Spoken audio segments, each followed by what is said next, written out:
Hi, and welcome back to the channel. I'm so glad you've joined me. I see piano players making this number one mistake all the time when they're playing chord sheets. It inhibits their playing, and it also makes chord sheets seem hard when they don't need to be. So what is this number one mistake? It is not having a plan for your chord sheet. If you don't have a plan for your chord sheet, one of the things that happens is you get overwhelmed. There are a lot of chords that happen in a chord sheet, and if you don't have a plan for them, it feels like a lot. The second thing that can happen is when you're playing through the chord sheet, it can sound choppy. There's no flow, there's no coordination, and it can just feel disconnected. So I'm going to help you solve this number one mistake I see piano players making all the time when it comes to chord sheets. Let's solve this number one mistake I see piano players making all the time when playing chord sheets. How do we avoid this? So the number one mistake is not having a plan, and we want to avoid the two pitfalls that happen because of not having a plan. So the first one is overwhelm. The solution to overwhelm is to start by blocking each chord.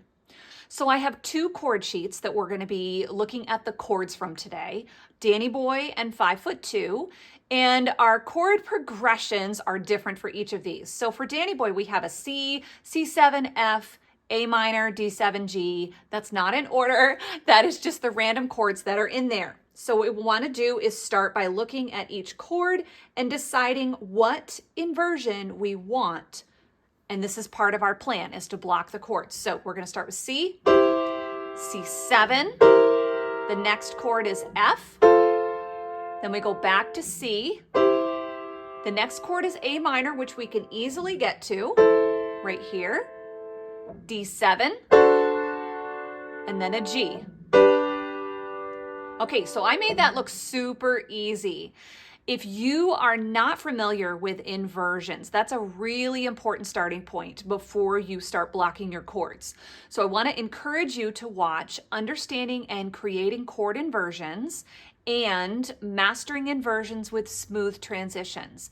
Both of those videos are going to help you understand how to smoothly move through chords without having to go C and then F and then C and then A minor and then D7 and jumping all over the place from root chord to root chord. They're going to help you see how to move smoothly through your transitions. The other song, 5'2", has a C, E7, A7. There's an F and a G, a D minor 7th, and a G7. Not in order, okay? So we're gonna do this one too. We're gonna start in root position for this song. We're gonna start with C, E7, A7, and then it goes to F, G, and then a C, then a D minor 7, and then a G7.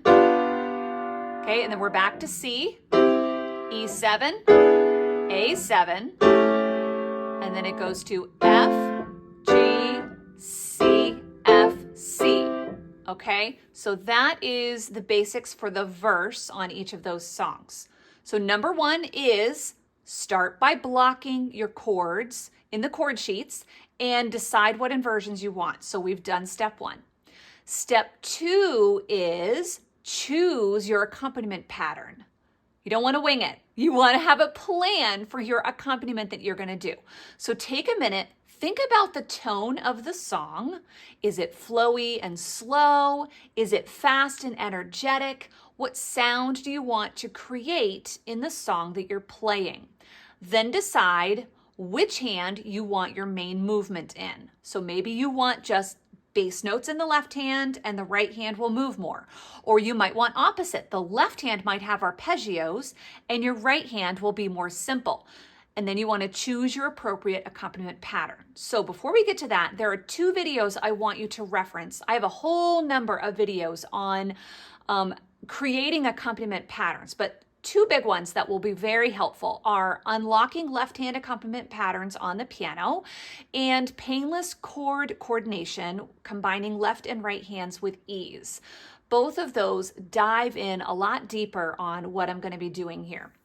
Danny Boy is a very flowy piece, so we want to keep things smooth and flowing nicely as we play it. So what we're going to do is we're going to do arpeggios in the left hand, and we're just going to do blocked chords in the right hand. So we've already blocked our chords in the right hand. So left hand will be arpeggios.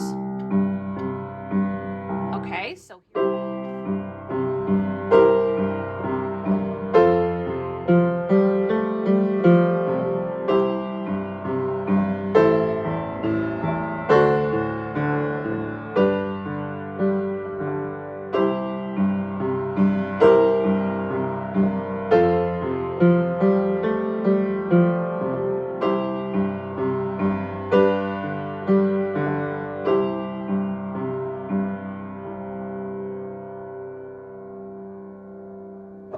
That was a very simple accompaniment pattern, but it gave you the feel of Danny Boy.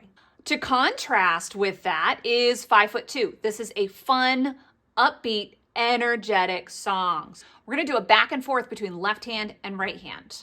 Left hand is gonna play the root and the fifth of each chord. The right hand is gonna do blocked chords again. So we're gonna start right at the beginning.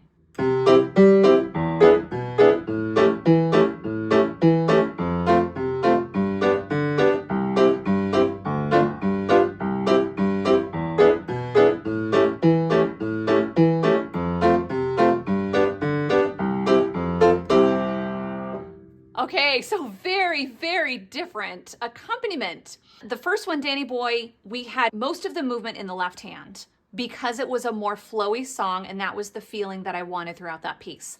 5'2", however, is fast, and we just went for it.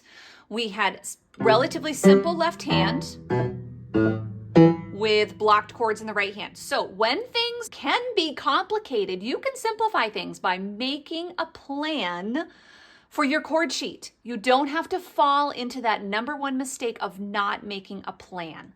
I see this all the time, and there are simple ways to remedy that. As you can see, avoiding this number one mistake is not that difficult. Overcoming the overwhelm and the choppiness in your chord playing is easily solved by number one, blocking your chords and choosing your inversions, and number two, choosing your accompaniment pattern. As you implement these two solutions to your chord playing, you're going to find chord sheets becoming easier and easier to play. They will no longer feel overwhelming, and they will no longer sound choppy. I hope you enjoyed this video. If you did, please like it and subscribe to my channel. And I love getting comments from you. I love getting questions and being able to respond to you. So please leave me a comment. I'll see you in the next video.